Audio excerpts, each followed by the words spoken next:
Hello friends, welcome to online Tamizha channel. இன்றைக்கி நம்ம சேனலில் எதை பற்றி பார்க்க போகிறோம் அப்படின்னா 12th ஸ்டாண்டர்ட் சிபிஎஸ்சி கெமிஸ்ட்ரியில் நம்ம எப்படி 70 out of 70 ஸ்கோர் பண்ண போகிறது அப்படின்றதான் பார்க்க போகிறோம். ரொம்ப ஈஸி கெமிஸ்ட்ரியில் நீங்கள் மார்க் வாங்குறது. கெமிஸ்ட்ரியில் நீங்கள் வெறும் என்சிஆர்டியில் ஃபுல்லாக நீங்கள் தரோவாக இருந்தீங்கனாலே நீங்கள் கண்டிப்பாக 70 out of 70 ஸ்கோர் பண்ண முடியும். இதுக்கு சில டிப்ஸ் நான் இப்போ சொல்ல போகிறேன். அது நீங்கள் நல்லா நோட் பண்ணி வச்சுக்கோங்க. ஃபர்ஸ்ட் ஆர்கானிக் கெமிஸ்ட்ரி கிளியராக படிச்சுக்கோங்க. ஏன்னா ஆர்கானிக் கெமிஸ்ட்ரின்றது ரொம்ப ஈஸியானது. எப்படின்னா உங்களுக்கு இந்த ஆர்கானிக் கெமிஸ்ட்ரியில் உங்களுக்கு மோஸ்ட்டாக கேட்கக்கூடிய கொஷின்ஸ்லாம் அப்படின்னா என்னென்னு பார்த்தீங்கன்னா ரீசன் பேஸ்ட் கொஷின்ஸ் வரும். இன்னொரு கொஷின்ஸ் என்னென்னா இந்த காம்பவுண்ட்லேருந்து இந்த காம்பவுண்ட் நீங்கள் கன்வெர்ட் பண்ணி காட்டுங்க அப்படின்றது கொஷின் வரும். அப்படி இல்லைன்னா உங்களுக்கு சென்டரில் உங்களுக்கு கேட்லிஸ்ட் கொடுத்துருவாங்க. அந்த கேட்லிஸ்ட் யூஸ் பண்ணி நீங்கள் என்னென்ன கன்வர்ஷன்ஸ் நீங்கள் பண்ணலாம் அப்படின்ற பேஸ் பண்ணி கொஷின்ஸ் தான் வரும்.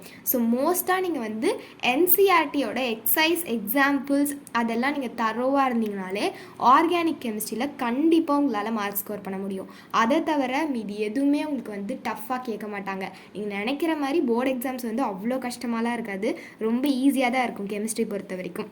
ஸோ இங்கே ஆர்கானிக் கெமிஸ்ட்ரியில் பார்க்க வேண்டிய மூணே விஷயம் என்னென்னா ரீசன் பேஸ்ட் கொஷின்ஸ், எந்த கேட்லிஸ்ட் யூஸ் பண்ணால் எந்த காம்பவுண்ட் வரும் அந்த கன்வர்ஷன் நீங்கள் பார்த்துக்கணும்.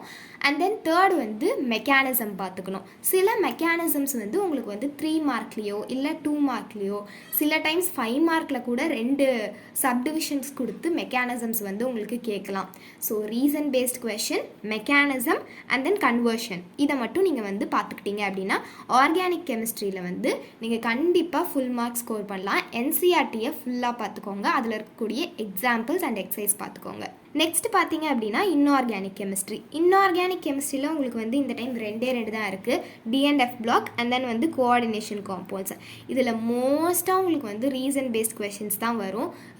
டிஎன்எஃப் பிளாக் கோஆர்டினேஷன் காம்பவுண்ட்ஸில் நீங்கள் நிறைய ரீசன்ஸ் பேஸ்ட் கொஷின்ஸ் நீங்கள் படிச்சிட்டிங்க அப்படின்னாலே கண்டிப்பாக இதுலேயே உங்களால் ஸ்கோர் பண்ணிட முடியும். இந்த ஆர்கானிக் கெமிஸ்ட்ரியில் பயோமாலிகுல்ஸ்லாம் ரொம்ப ஈஸியான சாப்டர். அது ஃபுல்லாக உங்களுக்கு நீங்கள் ஒரு காம்பவுண்டை வரைஞ்சி காட்டுற மாதிரியும் அண்ட் தென் சில ரீசன் பேஸ்ட் கொஷின்ஸ் மட்டும் தான் வரும். ஸோ நீங்கள் அதை நல்லா படிச்சுக்கோங்க. இந்த இன்ஆர்கானிக் கெமிஸ்ட்ரியில் நீங்கள் பார்த்தீங்கன்னா நான் சொன்ன மாதிரி தான் DNF block and then coordination compounds. இந்த டைம் உங்களுக்கு பி பிளாக்ஸ் இல்லை, அதனால் ரொம்ப உங்களுக்கு ஈஸியாக இருக்கும். இந்த இது டிஎன்எஃப் பிளாக்ஸில் நிறைய ரீசன் பேஸ்ட் கொஷின்ஸ் இருக்குது, அதை பார்த்துக்கோங்க. அண்ட் தென் கோஆர்டினேஷன் காம்பவுண்ட்ஸ்லேயும் ரீசன் பேஸ்ட் கொஷின்ஸ் இருக்குது. அண்ட் தென் நீங்கள் பார்த்தீங்கன்னா கோஆர்டினேஷன் காம்பவுண்ட்ஸில் இந்த மாதிரி ஐசோமெரிசம்னு ஒரு டாபிக் ரொம்ப இம்பார்ட்டன்ட். ஸோ அந்த டாபிக் நீங்கள் கண்டிப்பாக பார்த்துக்கணும். ஏன்னா ஐசோமெரிசம் பேஸ் பண்ணி உங்களுக்கு நிறைய கொஷின்ஸ் கோஆர்டினேஷன் காம்பவுண்ட்ஸில் உங்களுக்கு வரும்.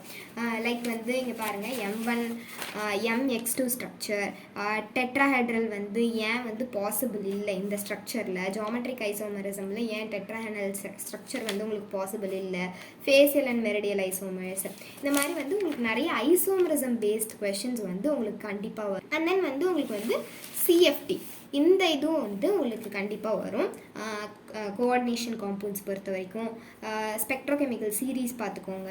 அண்ட் தென் உங்களுக்கு பார்த்தீங்கன்னா அப்படின்னா நிறைய ஈக்குவேஷன்ஸ் வரும். குரோமேட் அண்ட் டைக்ரோமேட் அந்த இது உங்களுக்கு ரொம்ப இம்பார்ட்டன்ட். இந்த டாபிக் உங்களுக்கு ரொம்ப இம்பார்ட்டன்ட். இந்த டாபிக்ஸ்லேருந்து நிறைய கொஷின்ஸ் நீங்கள் எக்ஸ்பெக்ட் பண்ணலாம்.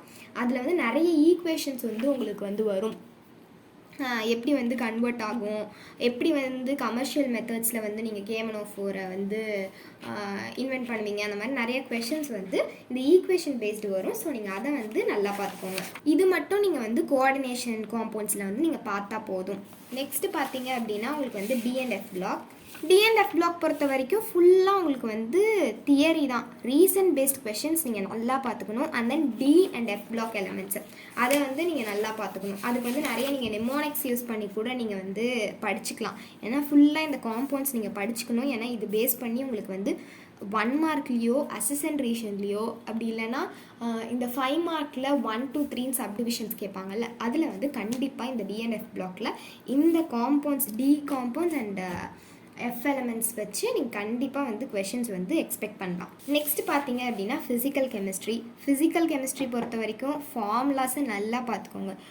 ஃபார்முலாஸ் நீங்கள் பார்த்தீங்க அப்படின்னாலே உங்களால் ஃபிசிக்கல் கெமிஸ்ட்ரியை வந்து சால்வ் பண்ணிக்க முடியும். எலக்ட்ரோ கெமிஸ்ட்ரியாக இருக்கட்டும், கெமிக்கல் கைனடிக்ஸாக இருக்கட்டும், இது ரெண்டுத்துக்குமே வந்து சொல்யூஷன்ஸ், இது மூணுமே முக்கியமாக சொல்யூஷன்ஸ் வந்து ரொம்ப ஈஸி. அதில் வந்து நீங்கள் நிறைய சில சொல்யூஷன்ஸில் வந்து சில ரீசன் பேஸ்ட் கொஷின்ஸும் இருக்கும், அண்ட் தென் வந்து உங்களுக்கு ப்ராப்ளம்ஸும் இருக்கும். ஸோ ப்ராப்ளம்ஸ்க்கும் இம்பார்ட்டன்ஸ் கொடுங்க. சொல்யூஷன்ஸில் வந்து சில ரீசன் பேஸ்ட் கொஷின்ஸ் வந்து நிறைய இருக்கும், அதுக்கும் வந்து நீங்கள் இம்பார்ட்டன்ஸ் கொடுத்துக்கோங்க. அது வந்து கொஞ்சம் இம்பார்ட்டன்ட் சொல்யூஷன்ஸில். எலக்ட்ரோ கெமிஸ்ட்ரி அப்படின்றது பார்த்தீங்கன்னா நீங்கள் ஃபுல்லாக நீங்கள் வந்து ப்ராப்ளம்ஸ் பார்த்தீங்கனாலே வந்து எலக்ட்ரோ கெமிஸ்ட்ரியில் நல்லாவே மார்க் ஸ்கோர் பண்ணலாம். அண்ட் தென் உங்களுக்கு வந்து பேட்ரிஸ் இருக்கும் எலக்ட்ரோ கெமிஸ்ட்ரியில். இந்த ப்ராப்ளம்ஸ் நர்ன்ஸ்ட் ஈக்குவேஷன் பார்த்துக்கோங்க எலக்ட்ரோ கெமிஸ்ட்ரியில். சில டைம்ஸ் அது ப்ரூஃப் பண்ணுற மாதிரி கூட கொஷின்ஸ் கேட்கலாம், அது நம்மளால் சொல்ல முடியாது.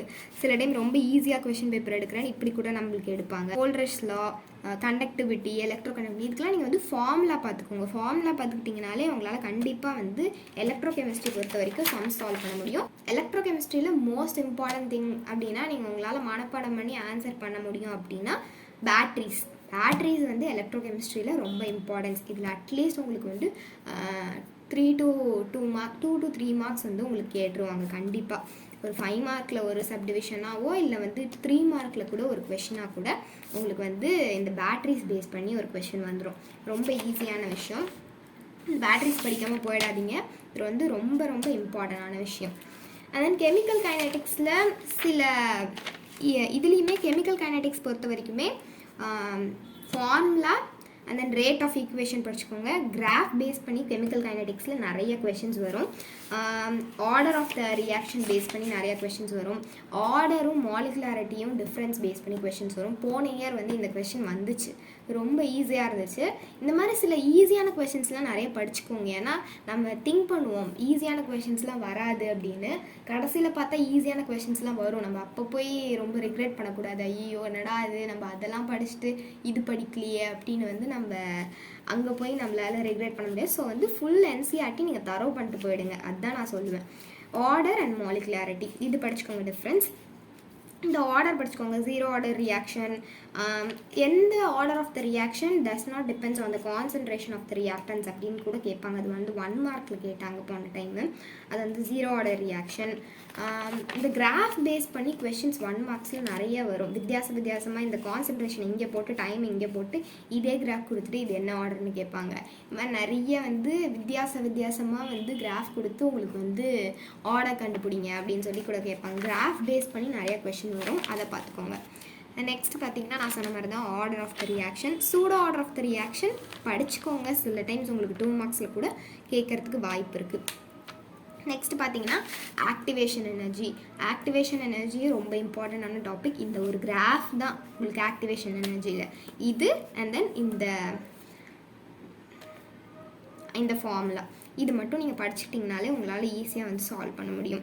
பேஸ்ட் ஆன் கேட்டலிஸ்ட்டில் எப்படி வந்து மாறும், அதே மாதிரி கொலிஷன் தியரி ஜஸ்ட் பார்த்துக்கோங்க. இது வரத்துக்கு வாய்ப்பு இல்லை, ஜஸ்ட் பார்த்துக்கோங்க, அவ்வளோதான். சொல்யூஷன்ஸில் வந்து நீங்கள் பார்த்தீங்கன்னா நான் முன்னாடி சொன்ன மாதிரி தான் ஃபார்முலா பேஸ்டும் வரும், அண்ட் தென் தியரியில் ரீசன் பேஸ்ட் கொஷின்ஸும் நிறையா வரும்.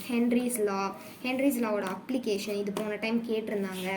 அண்ட் தென் வந்து உங்களுக்கு பார்த்தீங்கன்னா இந்த மாதிரி ப்ராப்பர்ட்டிஸ் இருக்குது பார்த்தீங்களா, ஐடில் அண்ட் நான் ஐடில் சொல்யூஷன்ஸ் வந்து கேட்டிருந்தாங்க போன டைம். அண்ட் தென் இதுக்கு நீங்கள் கேட்டிருந்தாங்க அப்படின்னா மோஸ்ட்டாக நீங்கள் கிராஃப் போட்டுருங்க. கிராஃப் வந்து ரொம்ப இம்பார்ட்டண்டான விஷயம்.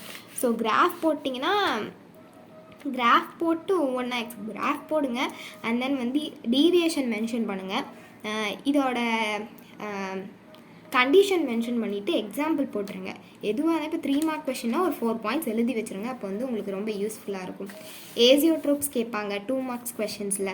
கொலிகேட்டிவ் ப்ராப்பர்ட்டிஸில் வந்து இந்த 4 ப்ராப்பர்ட்டிஸ் பார்த்துக்கோங்க, இதனுடைய கிராஃப், அண்ட் தென் இது வந்து உங்களுக்கு நிறையா ப்ராப்ளம் பேஸ்ட் கொஷின்ஸ்க்கு வந்து யூஸ் ஆகும். அவ்வளோதான். இந்த ஆஸ்மாசிஸ் பார்த்துக்கோங்க, அப்நார்மல் மோலார் மாஸ் பார்த்துக்கோங்க, இது வந்து உங்களுக்கு யூஸ்ஃபுல்லாக இருக்கும். ஸோ நீங்கள் இந்த 10 சாப்டர்ஸ் வந்து ஒழுங்காக நீங்கள் என்சிஆர்டி பேஸ் பண்ணி என்சிஆர்டியை ஃபுல்லாக நீங்கள் தரவு பண்ணிட்டீங்கனாலே நீங்கள் கண்டிப்பாக கெமிஸ்ட்ரியில் 70 out of 70 நீங்கள் ஸ்கோர் பண்ண முடியும். ஸோ பயப்படாதீங்க, கெமிஸ்ட்ரி எக்ஸாம் கண்டிப்பாக உங்களுக்கு ஈஸியாக தான் வரும். அண்ட் தென் இன்னொன்று உங்களுக்கு சொல்ல மறந்துட்டேன், நீங்கள் வந்து லாஸ்ட் மினிட்ஸில் இப்போ படிப்பீங்கள்ல, அப்போ வந்து நீங்கள் வந்து இந்த மாதிரி ஷார்ட் நோட்ஸாக வந்து எடுத்து வச்சுக்கோங்க.